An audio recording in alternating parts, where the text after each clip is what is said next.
Hi students, this is Vinay again. And we were in last session, we were discussing about financial markets and institutions, right? So in the earlier class, in the first class, we have defined what is financial markets are. Financial markets in the sense it is the place where financial instruments are traded, are bought and sold, right?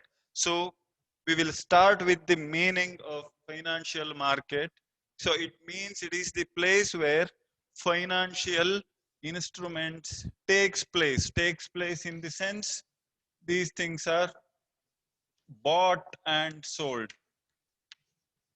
So what does this financial instrument means and what are the type of financial instruments? We will discuss it later in detail, right? So financial market, since it is the market, it has to be located somewhere. So financial market is a place where these financial instruments are various shares, stocks, derivatives, foreign exchange. That means various foreign currencies in the sense dollar, rupee is exchanged against dollar and dollar is exchanged against rupee. That is called forex market, and it is one of the instrument in financial markets, foreign exchange. And other derivatives we will discuss it in next few units, next chapters, right? So in simple, financial markets are the place where financial instruments are bought and sold. That means financial instruments takes place. Then why we need these financial markets, why we need, and what are the objectives of financial markets, right? In the earlier class we were discussing that. In this, specifically in our India, some people may have surplus money with them, and there are some people who need money to start something, to start some business, to start some company, etc., right? They may uh, they may intend to start manufacturing something, right? So they need money to start their venture, right? There are in other part, in the other thing, there are some people who have surplus money with them and they intends to invest somewhere safely so that they can earn good income. That may you can call it as interest, right? If I have 100 rupee with me, I deposit it in certain bank and I take interest periodically. They give me certain interest on my deposit, that is my investment, right? So likewise, what are other objectives of these financial markets? Why these financial markets exist and what are its ultimate objectives are? Right? I have listed few objectives focused on the green board. So first object, to facilitate transfer of resources among individuals, institutions and government.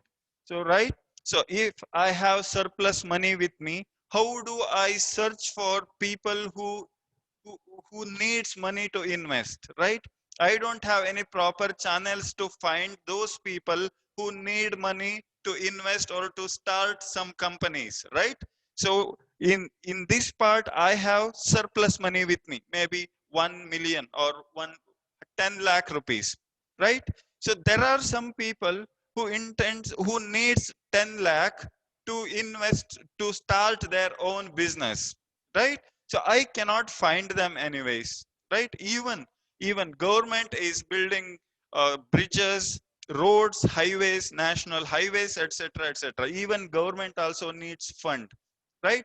How do they search for these funds? And if if I intend, if I want to invest my money safely, where do I find the places or people who need money, right? So these financial markets facilitate and they act as intermediary between those two people who have surplus money with them and other people who need money to invest, to need money to start something, right? So these financial markets facilitate transfer of resources, transfer of funds, transfer of money, that in the sense transfer from those who have surplus money and it transfers to those who need money for some various different purposes, right? So it facilitate, these financial markets facilitate transfer of funds, transfer of money. So next objective, to act as an intermediary. As I earlier told, it acts, these financial market act as an intermediary between those who have surplus fund and those who need fund, right? So without any established financial markets, I cannot search for people who need money for various purposes, right? So these financial markets facilitate me proper place to invest and proper place to search for prospective people who need money for various other purposes. And the next objective is to facilitate people with surplus funds to earn income. So if I keep money with me idly, that money never earns anything, right? See, I have 1 lakh rupee with me. I kept it at my home. So 1 lakh will be 1 lakh even after 1 year. So it never earns interest. At the same time, if I deposit the same 1 lakh rupee in certain bank, say for example, State Bank of India, they give me periodical interest, maybe 6%, 6.5% annually, right? So that 1 lakh earns something, right? So these financial market, including banks are one of the institution, and this particular subject discusses about financial markets and institutions, and bank is one of the institution which accepts deposit from various surplus money holders, right? So it facilitate with people who have surplus money with them. What do they do with their surplus money? So they have to park it, they have to deposit, they have to invest somewhere where they can earn something in return for their investment, right? We call it as return on investment, right? So if I deposit my money in a bank, I earn interest periodically, right? If I invest in a company, that is, if I invest in shares, I get dividend instead of interest, right? You all aware what dividend means? So dividend is the part of profit equally distributable among equity shareholders. We will discuss in detail in next few chapters, right? So these financial markets facilitate, or it provides some safety place to invest surplus money and to earn interest or return on invest, maybe dividend, right? And to make use of surplus funds for productive purposes. See, just imagine if I have surplus money with me and I never deposit anywhere, and I never used to deposit that surplus money in any bank. So if some people comes to bank asking for or seeking for loan for to start their business, so without money banker cannot give loans, right? Banker cannot lend. So banker lends loan with the help of deposit money, right? Mr. A or Mr. XYZ deposits his surplus money in State Bank of India, and Mr. ABC needs some loan to start his own some business, right? So if he intends to take loan from SBI, if nobody deposits money with SBI, SBI cannot lend loans, right? So SBI is the intermediary between those who deposits their surplus money and those who needs money to start their own venture, right? So these financial markets facilitate, or it act as a vehicle from surplus money to the people who need money for various other reasons, right? And various other reasons are nothing but productive purposes in the sense, if I start my own clothing factory, I need maybe 1 crore. The figures are assumed again. I need 1 crore to start my own clothing company. If I start my own clothing company, I hire people, I employ people, right? I pay salary to them, right? I provide various other amenities to my employees. So that means that 1 crore I have borrowed from certain bank is used for very much productive purpose, because I have employed more people, I am paying salary, and they are spending their salary, which boosts our country's economy, right? These things comes in next few units, right? The next thing is to help the process of capital capital formation. So capital, which is the minimum money required to start any business. All right. So capital is nothing but that is the money required to start your own business. See, if you intends to open a hotel, then you need money. That money is called nothing but that money which you invest to start your own hotel business is called as capital. And how do you accumulate? How do you form this capital? Right? So there are various sources for capital. So there are various resources.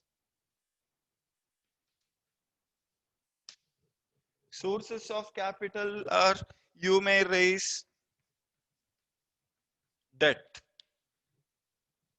that is loan. You may borrow loan from certain banks. Otherwise, you may issue equity shares. You issue equity shares and you receive money from those people who have subscribed your equity shares, right? So if you need 100 rupees to start your business, say for example, you may take loan for 50 rupees and you may issue equity shares for 50 rupees. So 50 plus 50, these together forms 100 rupee capital, right? That is how you form your capital. That is how you accumulate the capital, right? Capital is the money required to start any business, to initiate any venture is called as capital. And financial markets help the process of capital formation, because see, if I take loan, I take it from bank, and bank is nothing but one of the financial institute in these financial markets itself. And equity shares, these are the one of the most prominent instrument of capital market. In the earlier class, we have discussed that the categories of financial system is, one is money market and another one is capital market. So these equity shares are considered as capital market instruments, right? So again, to help the process of capital formation, we need financial market itself, and to provide required information on financial instrument. That means, say for example, if I issue equity shares, if I issue shares, forget about equity. If I issue shares to general public, to Indian people, why do they subscribe my company's share? Because these financial markets eventually distribute or eventually give genuine information about my history, my past, my business history, right? So if my business history is too good, that means I am accumulating profit and I am earning profit, net profit every year, then people will eventually invest their money in my company. They used to subscribe my company's share, right? So these, because of these financial markets, my information, my business information is passed to general people, only because of these financial markets and financial institutions, like SEBI and all.